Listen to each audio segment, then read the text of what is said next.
నమస్తే అమ్మా. నమస్తే. ప్రస్తుతం ఉన్న రోజుల్లో భార్య, భర్త ఇద్దరు జాబులు చేసుకుంటూ ఉన్నవాళ్ళే. అయితే భార్య అయినా, భర్త అయినా ఇద్దరు బిజీగానే ఉంటారు కాబట్టి, సో, వాళ్ళ ఫ్యామిలీ లైఫ్‌ని అండ్ ఇటు ఉద్యోగానికి రిస్క్ లేకుండా, ఇటు ఫ్యామిలీని నెగ్లెక్ట్ చేసినట్టు కాకుండా, రెండిటిని బ్యాలెన్స్ చేయాలంటే ఎట్లా బ్యాలెన్స్ చేసుకోవాలి? మంచి టాపిక్ అమ్మా. హ్మ్. ఈ రోజుల్లో ఉద్యోగం అనేది భార్యాభర్త ఇద్దరూ చేయాల్సిన అవసరం అనేది కూడా ఏర్పడుతుంది. అవును. ఇంకోటి ఏంటంటే ఒకప్పుడు సమాజంలో స్త్రీ విద్య అనేది తక్కువగా ఉండేది. హ్మ్. చాలా తక్కువ. ఏళ్ల మీద లెక్క పెట్టొచ్చు. హ్మ్.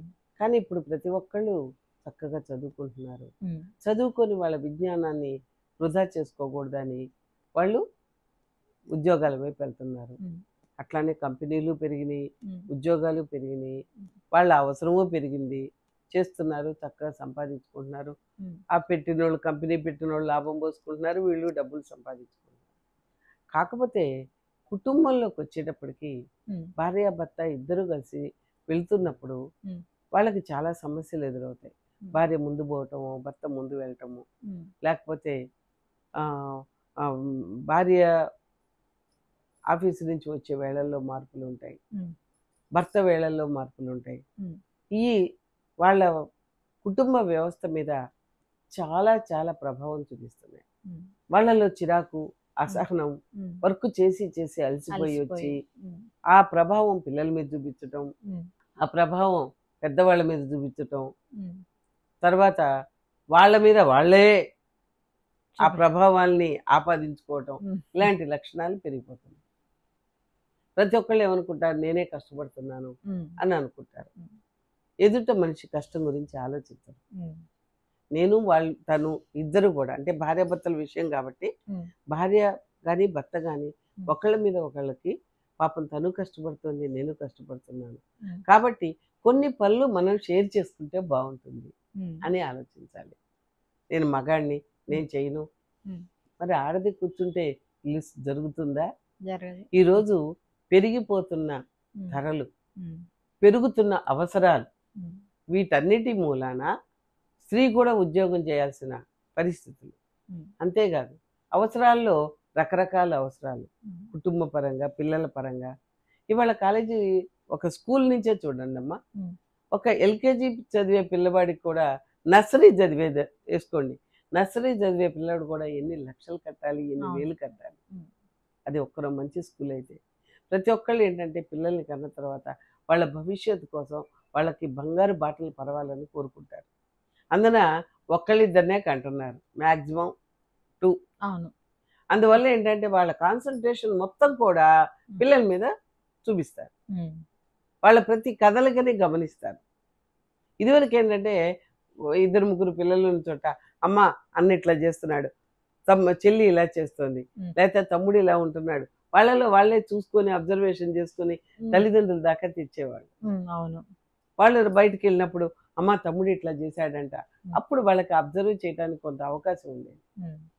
Directly or indirectly. హ్మ్. ఇప్పుడు పిల్లలే లింగు పింగుమని ఒకళ్ళు, ఆ ఒక్కళ్ళ మీద వీళ్ళకి ఇంకేం లేదు, మేము ఇంత సంపాదించుకుంటున్నాం కాబట్టి హ్మ్. నా ప్రతి ఒక్కళ్ళు కూడా మా పిల్లలు అందలా లెక్కాలి, హ్మ్. వాళ్ళకి కష్టం అంటే ఏంటో తెలియదు, హ్మ్. వాళ్ళకి ఇది ఎన్నెన్నో సంపాదించి వాళ్ళ కోసం రెడీ చేయాలి. హ్మ్. కానీ అందరూ మర్చిపోతున్న విషయం ఒకటి ఉంది. హ్మ్. అదేంటంటే వాళ్ళకి ముఖ్యమైనటువంటి హ్మ్. జ్ఞాన సముపార్జన అనే విషయాన్ని మర్చిపోతున్నారు. టీచర్ ఏదైనా చదవలేదంటే వెంటనే టీచర్ దగ్గరికి పోయి మా పిల్లలు బంగారంలా పెరుగుతున్నారా, గారాబంగా పెంచుకుంటున్నాం, మీరెందుకు అరిచారు అని. హ్మ్. మార్కులు రావట్లేదంటే మళ్ళీ టీచర్లను పోయి అంటారు వీళ్ళు. హ్మ్.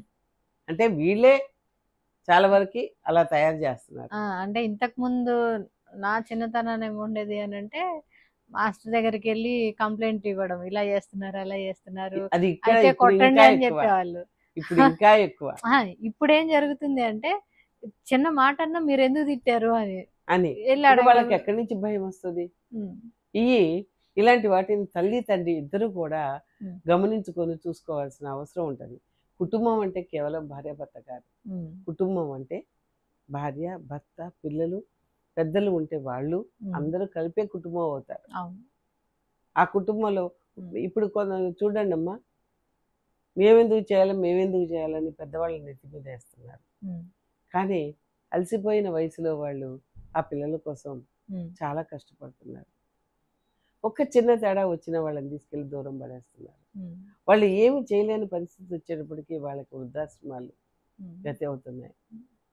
ఇవన్నీ కూడా మొదటి నుంచి కూడా భార్యాభర్తలు ఒకళ్ళకొకళ్ళు చర్చ చేసుకొని ఆప్యాయత అనురాగాలతో ఒకళ్ళకొకళ్ళు చెప్పుకొని బాధ్యతలు పంచుకుంటూ పెద్దలను గౌరవిస్తూ పిల్లల్ని ప్రేమిస్తూ ఒకళ్ళకొకళ్ళుగా ఉన్న కుటుంబం నిజంగా స్వర్గం అవుతుంది.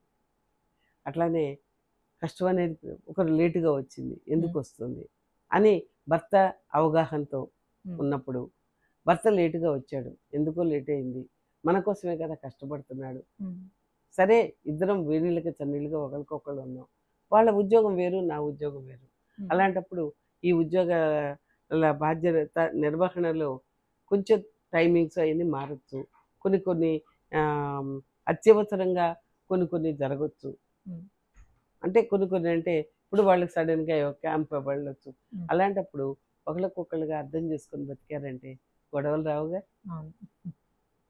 వాళ్ళు కుటుంబంలోనే పెద్దవాళ్ళకి గౌరవిస్తే వాళ్ళు ప్రేమగా చూసుకోవటం, వాళ్ళ ప్రేమని పద్దాక మీ అమ్మ ఇట్లా మీ నాన్న ఇట్లా అని ఒకరికొకళ్ళు తిప్పుకోకుండా నేనే చూడాలా పిల్లల్ని, నువ్వెందుకు చూసుకోవు, నువ్వు కన్నావు కదా, ఇట్లాంటి మాటలు రాకుండా ఇది మన కుటుంబం, వీళ్ళు మన వాళ్ళు, వీళ్ళు మన పిల్లలు, వీళ్ళు మన కుటుంబ సభ్యులు అని ఎక్కడైతే ఒకళ్ళకొకళ్ళు ఉంటారో భార్యాభర్తలకి కుటుంబం నుంచి కూడా సపోర్ట్ వస్తుంది.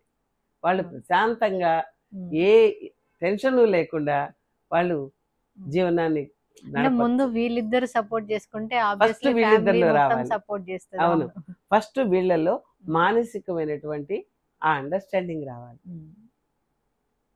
దీంట్లో ఈ మిగతా పెద్దలు పిల్లలు వీళ్ళ విషయాలు కూడా లింకప్ అయి ఉంటాయి. ఫస్ట్ వీళ్ళలో మార్పు రావాలి. అంతే, ముందు వీళ్ళిద్దరూ కరెక్ట్ గా ఉంటే ఎవరైనా ఇంకా అంటే వాళ్ళిద్దరు అండర్స్టాండింగ్ గా ఉన్నప్పుడు మనం ఎందుకు అని వాళ్ళు కూడా సపోర్ట్ చేస్తారు కదా. అంతే, వాళ్ళు ఎప్పుడైతే సపోర్ట్ ఇస్తారో వీళ్ళు కూడా ఆ చేసే ఉద్యోగాన్ని కూడా ఒత్తిడి లేకుండా చేస్తారు. ఒత్తిడి అనేది చాలా ఇంపార్టెంట్. వర్క్ ఒత్తిడి చాలా ఉంటుందమ్మా. అది దానివల్ల ఏంటంటే శారీరక అనారోగ్యం అనేది కూడా ఏర్పడుతుంది. అది ఎంతవరకు శారీరకమే కాదు, మానసికమైన అనారోగ్యం.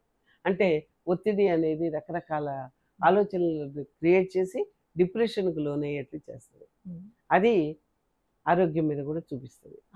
దానివల్ల కుటుంబాలు విచ్ఛిన్నమైపోయే ఆ పరిస్థితులు కూడా కల్పించబడతాయి. వీటి మీద ఎప్పుడైతే అవగాహన మనం పెంచుకుంటామో, ఎప్పుడైతే ఒకరికొకరిగా బతకటం అలవాటు చేసుకుంటామో, ఎప్పుడైతే వర్క్ షేర్ చేసుకుంటామో అక్కడ మనకి ఏ సమస్య రాకుండా ఉంటుంది. ఓకే అమ్మా, థ్యాంక్ యూ.